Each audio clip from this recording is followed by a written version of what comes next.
ضمنی الیکشن کی مہم کے دوران عمران خان کی جانب سے مسٹر ایکس اور مسٹر وائی پر مسلسل الزامات کے باوجود نون لیگ کی شکست اور تحریک انصاف کی جیت کے بعد اب یہ تاثر دیا جا رہا ہے کہ فوجی اسٹیبلشمنٹ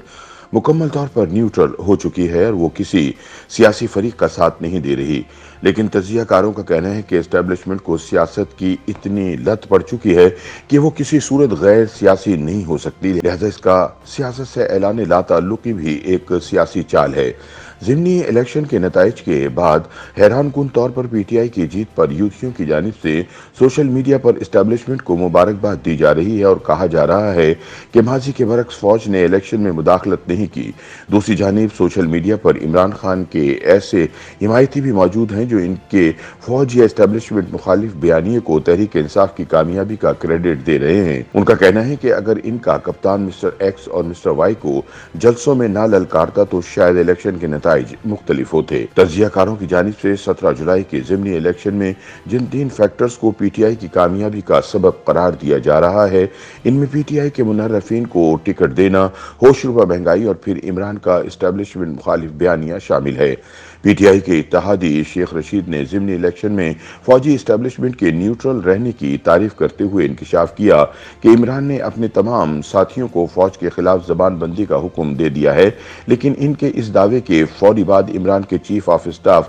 شہباز گل نے یہ بیان داغ دیا کہ فوجی کو اگر سیاست کرنے کا بہت شوق ہے تو وہ آئین میں ترمیم کروا لے تاکہ کھل کر سیاست کر سکے۔ عمران خان کے قریبی سمجھے جانے والے سابق وزیر اندلیب عباس کا کہنا ہے کہ شیخ رشید نے اگر فوج کی تعریف کی ہے تو یہ ان کا اپنا موقف ہے، ان کی اپنی ایک جماعت ہے، وہ عمران خان کے ترجمان نہیں۔ ہماری پارٹی کا موقف ہے کہ اسٹیبلشمنٹ نے مسلم لیگ نواز کی پشت پناہی کرنے کی بہت کوشش کی، لیکن عمران کے اینٹی اسٹیبلشمنٹ بیانیے نے اسے دفاعی پوزیشن میں لا کھڑا کیا اور یوں تحریک انصاف جیت گئی۔ تاہم ملکی سیاست پر گہری نظر رکھنے والے صحافی عاصم نصیر کا کہنا ہے کہ اسٹیبلشمنٹ کو یہ کریڈٹ دینا ہوگا کہ اس بار الیکشن میں ان کا کردار نظر نہیں آیا۔ 20 حلقوں میں آپ کو فوج کہیں بھی پولنگ اسٹیشن کے اندر نظر نہیں آئی، آپ کو سادہ لباس میں افسر نظر نہیں آئے، اسپیشل برانچ یا پولیس کی طرف سے بھی کوئی مداخلت کہیں نظر نہیں آئی۔ 17 جولائی کو آنے والا فیصلہ عوام کا فیصلہ تھا اور اسی لیے مسلم لیگ نون نے بھی اسے فوری تسلیم کیا۔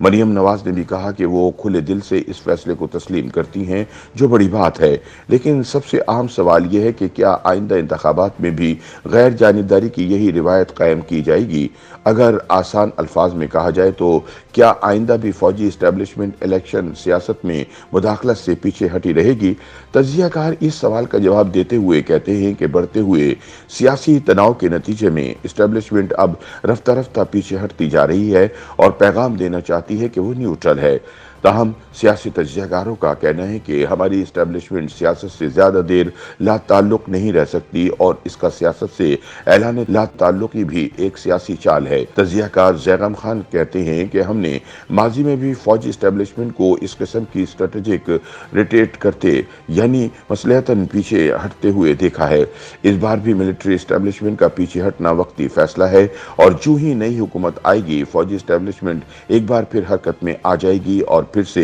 سیاسی ہو جائے گی۔ زیغم کے بقول ہمیں بنیادی مسئلے کا حل نکالنا ہوگا۔ قانون کی بالادستی اور ریاست کے اندر ریاست کے بیانیے کو واضح طور پر چیلنج کیے بغیر اسٹیبلشمنٹ سیاست میں مداخلت کرتی رہے گی اور یوں ہی بربادی پھرتی رہے گی۔ انہوں نے کہا کہ یہاں مسئلہ نیوٹرل ہونے کا نہیں، در حقیقت فوج کا ملکی سیاست پر مکمل کنٹرول ہے اور اس سیاسی اثر و رسوخ کو وہ چاہتے ہوئے بھی نہیں چھوڑ سکتی، چاہے وہ نیوٹرل اور غیر سیاسی ہونے کے جتنے بھی دعوے کرتی رہے۔